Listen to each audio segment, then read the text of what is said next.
Hold up. Wait a minute.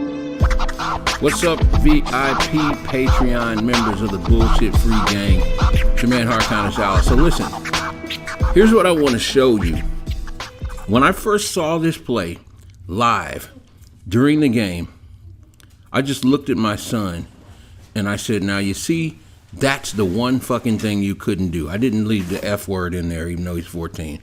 So I didn't just curse at him like that, but I was telling him this is the one thing you could not do here. I was like, what in the hell is Carson Wentz doing? What is he even thinking? Well, let me tell you, now that I've had an opportunity to actually look at the play, not only is this truly Frank Reich's fault for calling this play. Look at where they are. They're inside. They're at the 8-yard line. Not only is it Frank Reich's fault for calling this play, it's unthinkable to do here with the game tied and only 1 minute and 33 seconds left. So you can't afford any mistakes, right? Not only is it unthinkable and inexcusable and unforgivable to call the play, but actually what Carson Wentz does here not only makes perfect sense, but he literally saves the game here for the Indianapolis Colts, as you'll see in a minute. So I want you to notice here.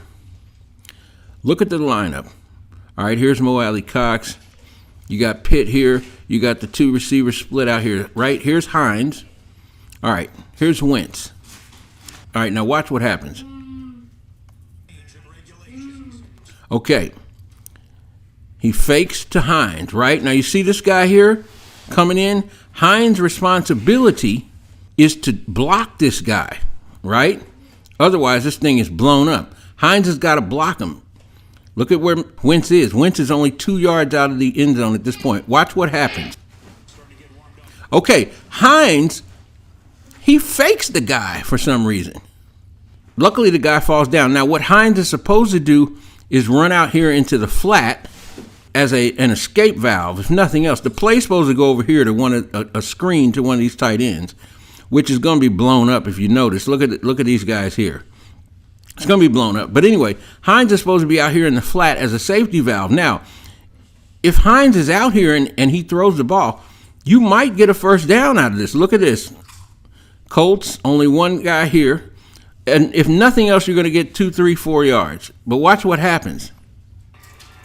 Hines gets knocked down by the player. And not only does he not block, but he gets knocked down. So now Hines is here. Wentz is driven back into the end zone, right? You'll see Smith has let his guy go past because this is supposed to be set up now for the screen to Mo Alley Cox, which is going to be blown up. It's not open. But look, Wentz is already in the end zone now. And look at this guy here. He's completely free because Hines didn't block him. Not only did Hines not block him, but he got knocked down, so there's no outlet out here. Now watch what happens. Wentz is in the end zone. All right. So he has to pull the ball down. Now look at where these guys are. He's toast at this point. Watch what he does. Now he's in the grasp. If he's tackled here, it's a safety. They get 2 points. The score becomes 26-24. And now I want you to watch. Here's Wentz. Watch what happens as he thinks about throwing the ball into the ground to kill the play. All right, now you can see he's already in the end zone, right? Now you'll see here he thinks about killing it, but you'll see why he doesn't. Remember, he's already in the end zone. Okay. All right, you see, he's looking at, okay, I could try to just throw it into the ground and kill the play, but he's in the end zone.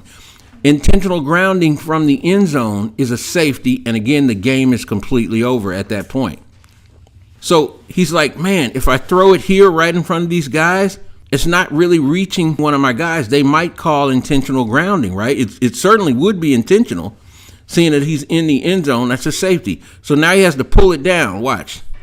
Okay, now that he pulls it down, these guys are already upon him. They're already there. These guys are down here waiting for a screen that's going to be blown up anyway. That's why they let him go past. They don't know the screen is dead. All right, now watch this. Before he can even get the ball back up, these guys are on him. They're about to tackle him in the end zone for a safety and in the game. We'd have to free kick. They'd be up 26-24. We won't have time. They'll run the timeout or kick it back to us with like 20 seconds. So now you begin to understand why he has to throw the pass so crazy from his left hand. At this point, he's like, I got to get rid of the ball. So he's switching to his left hand right there. See it? They're already on him. Watch. Now, he's about to be sacked for a safety. You see that? And look, these guys are coming behind him.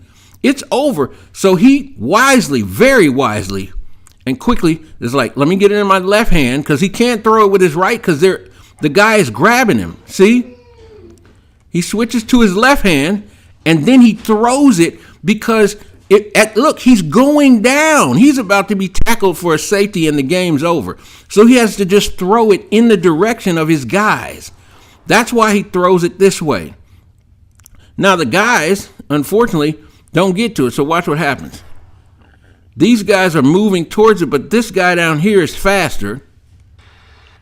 He jumps up, grabs it. None of these guys jump. So this guy actually is sharper than all these Colts. He jumps up perfectly, snatches it, and that's the end of it. But here's the thing. Look at the time, 1:27. You'll notice they only lost like 6 to 7 seconds during this whole time. So it left 1:26 on the clock, or 1:27 on the clock.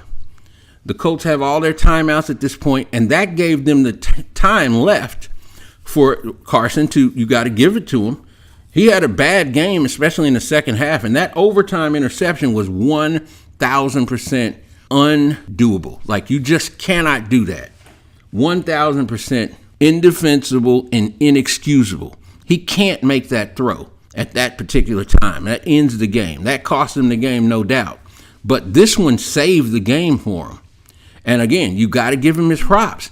He led the team all the way down the field in 1:26, and they got the touchdown. So all the people out there, including the national pundits and talking heads, many of whom profess to understand football, all the people out there saying, this is the worst pass I ever saw in my life, and what in the hell was Carson Wentz thinking?